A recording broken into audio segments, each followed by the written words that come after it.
everyone. Ed Zimmermann here at Ed Talks, the podcast where we discuss the energy storage industry and the challenges facing both OEMs and manufacturers here in the North American market. First and foremost, happy 2024. We're very excited to be back. We're very happy to see you. I hope you had a safe and happy holiday season, and we're definitely looking forward to all the challenges that are going to be facing us this year. It's going to be wild. Today, we're going to be talking about the challenges that face manufacturers of energy storage systems here in the North American market. So we've talked previously about some of the design challenges that go into these systems and the impact that that can have on cost and manufacturability. Today is really going to be about the manufacturability piece. So, we know based on our experience that when OEMs enter this industry and they're looking for partners, they're looking at sort of five main things. They're looking at the ability to scale. They're looking at an organization's understanding of the industry, their ability to provide design feedback and support. Obviously, cost, always going to be a consideration. Let's not delude ourselves here. And they want proximity to markets. We know the logistics is a major factor when it comes to shipping these systems out and, of course, managing the cost of them. So today, from a manufacturability perspective, we're kind of going to be focusing on three discrete things. So we're going to look at some of the human resources challenges, and we'll have a specific episode on that down the line. We're also going to be looking at supply chain challenges, and again, we're going to have a specific episode where we unpack that.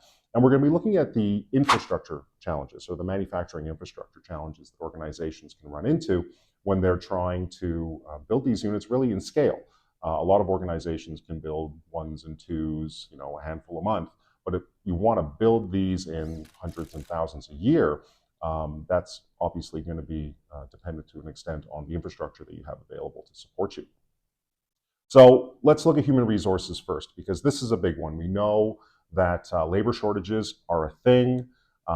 Every industry is being impacted by them, and there's competition between industries to get the best people to do the work, be you in construction or manufacturing or really any other sector of the economy. So I know here at CMP, from a human resources perspective, both at our facilities in Canada and in Binghamton, New York, and the United States, finding the right people continues to be challenging. Now, we've been, generally speaking, pretty successful at it, but welders, painters, qualified assembly personnel, all of these people are providing the labor and the knowledge that goes into building these products successfully. So, you need to understand the labor market, where you're operating your facilities or where you're thinking of operating facilities, perhaps down the line. One of the things that we do, for example, at our Binghamton facilities, we work very, very closely with local technical schools, trade schools, universities. We bring people into the plant, we show them the work that we're doing, we get them excited. We want to be attracting the best and the brightest, both from a technical trades perspective, but also from the university stream, to make sure that we're getting the right people into the organization to support our clients. Additionally, obviously, you need to have cost competitive salaries. With labor being in high demand, salaries are always trending upwards.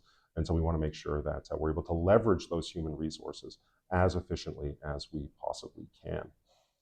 Another piece that we need to consider, obviously, we need to have the people to do the work. We need the equipment to do the work as well. So the infrastructure side of building energy storage systems is really pretty complicated. You need to have a large enough facility. These systems are really, really big. So if you're trying to build in volume, very large products in a very compressed space, you're going to be running into a lot of challenges. You need the right equipment.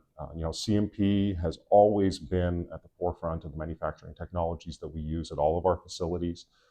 So you need to be using, the fastest, the most accurate, the highest productivity equipment, really, that the industry has to offer, from tube lasers to laser fabricators, welding systems, automation. You absolutely need to know what is in the market, what its capabilities are, and then have a pretty good understanding of how you can leverage that within your facilities to satisfy the needs of the products that you're building. Speaking about automation is obviously a really big piece. A lot of us have seen the videos that Tesla has released of their Megapack factory. Really, really impressive. And if you're an organization like Tesla that's building one product for the market in large volume, leveraging automation to that extent is relatively straightforward. It's by no means inexpensive. It's a major challenge. And Elon Musk has spoken about the challenges facing manufacturers at length.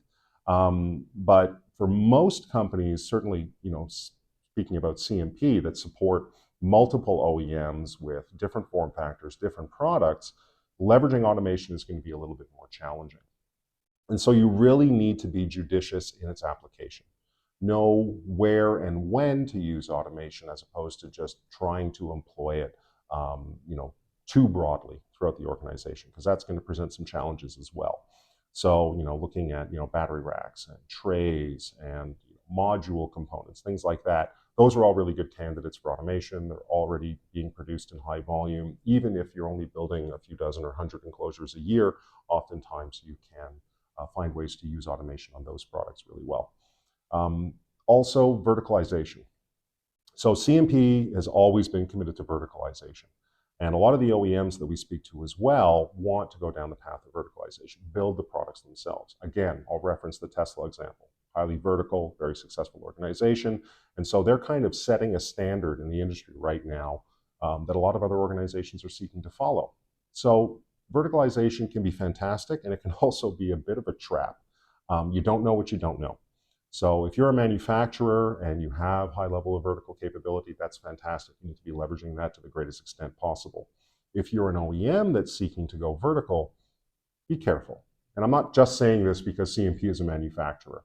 A lot of these companies, they know their software very well. They know their battery technology and chemistry very well. They know their markets very, very well. But when it comes to the manufacturing of the products, it's a bit of a different animal. And so it's not to say that you shouldn't explore it. It's not to say that there's no opportunities there. It's just, once again, you don't know what you don't know. And having an understanding of the manufacturing processes is absolutely going to be a pretty high requirement if you're going to look at verticalizing your manufacturing strategy. Also, from a verticalization perspective, it's somewhat unreasonable to expect that every organization is going to be able to control the entire length and breadth of the manufacturing process. And so knowing what to do yourself and what to do outside the organization through supply and subcontracting partners is going to be very, very important. That make-buy decision here, that absolutely needs to be considered relatively early in the process. And that leads us into a discussion on supply chains. So we know the energy storage industry is being impacted by supply shortages across the board. Disconnect switches, DC fuses, battery modules, cabling. There are so many different things that turn out to be constraints. Oftentimes those constraints are highly variable. One month it might be HVACs, the next month it might be something completely different. And of course, a lot of these components are coming from international sources, even now, despite the IRA and the pressure imposed by that.